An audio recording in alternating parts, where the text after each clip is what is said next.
Let's start with the photo. This appears in the New York Times. It looks like it might be from a freight elevator, maybe from the sort of atmospherics here, but you can see the caption there. Workers from the Department of Government Efficiency, DOGE, preparing to enter the offices of the U.S. African Development Foundation after U.S. Marshals opened the doors on Thursday afternoon. The New York Times and other places reporting on the kids from DOGE being let into this tiny federal agency that they had previously tried unsuccessfully to get into. They tried on Wednesday to get in and the agency wouldn't let them in. They came back Thursday and they were let into the agency by U.S. Marshals who opened the doors for them. Once inside, they reportedly changed the locks. So presumably behind those locked doors, they could go about the business of trying to dismantle that agency and fire everyone in it. Same basic story from the Washington Post, reporting that the DOGE kids showed up, quote, with 5 U.S. Marshals.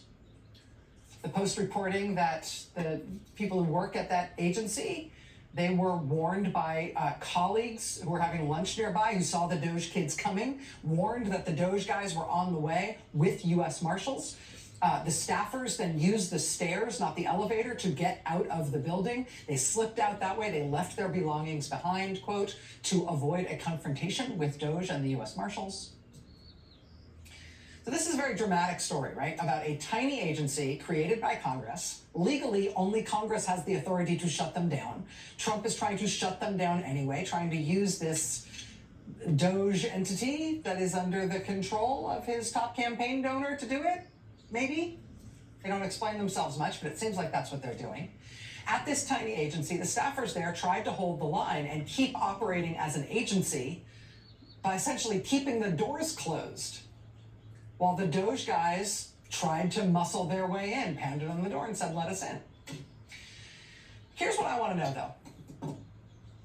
When those DOGE kids came back the second day, they came back on Thursday, and according to all the press reports, U.S. Marshals let them in the building. Was it U.S. Marshals? I mean, who is that in the elevator with the DOGE kids, really? We have reason to question whether the men reported as U.S. Marshals, now in multiple press accounts, are actually U.S. Marshals in the usual sense. We asked the Department of Justice about it, since the Marshals are part of DOJ. DOJ told us, quote, we are not making a statement at this time. We do request that you please verify with your sources to ensure your reporting would be accurate. We absolutely are trying. It would help a lot if you guys would answer the question.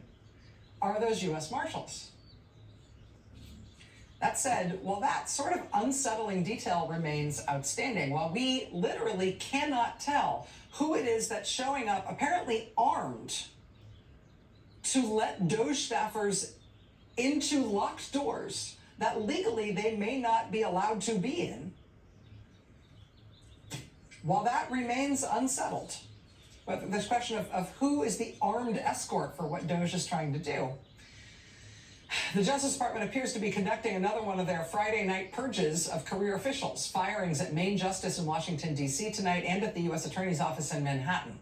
2 prosecutors from the corruption case against New York City Mayor Eric Adams were placed on administrative leave tonight.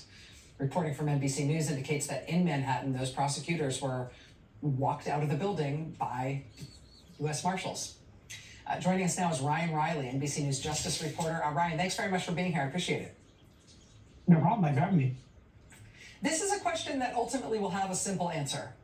While it remains outstanding, I will admit to being a little unnerved. DOGE is involved in actions that a lot of people in government agencies say are not legal. This small agency that they tried very hard to get into and ultimately succeeded in getting into today said that they did not have the authority to come inside their offices, that Congress was the only entity that could dissolve this agency or fire its members. Nevertheless, DOGE was able to summon some sort of muscle, some sort of force to force them into that building physically, despite the fact that the agency told them no, they couldn't come in. Do you have any sense of who the muscle was or how we could find out?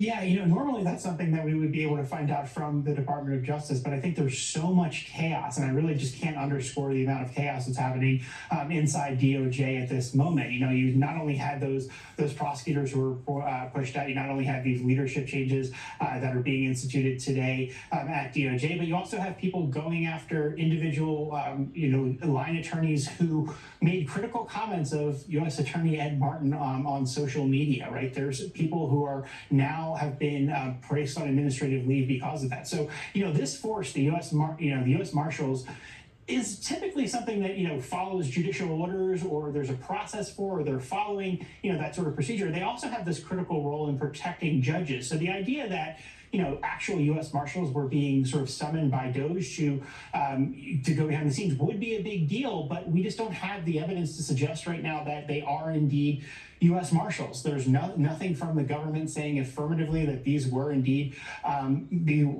Marshals. We just don't really have that reporting, and I think because of all of this just enormous level of chaos, it's really difficult to get straight answers out of the Department of Justice at the moment. And there's so many people behind the scenes, I think, who are really worried about speaking out and talking to reporters just about what's going on there, because they're worried about the consequences that will have for them. Typically, being a federal government employee, you have some level of security, and even though it was difficult to get sources to talk to you, that people weren't worried about just being instantly kicked out for any contact whatsoever, or for sort of various reasons, or because someone has a grudge against them. And that has sort of been thrown out the window in the last few weeks. People are really afraid for their jobs, and there's certainly folks who are speaking out, and I appreciate every single one of them who's contacting me over Signal or what have you. But it's a really chaotic situation inside the Justice Department right now, and not a lot of certainty about what's going to happen next.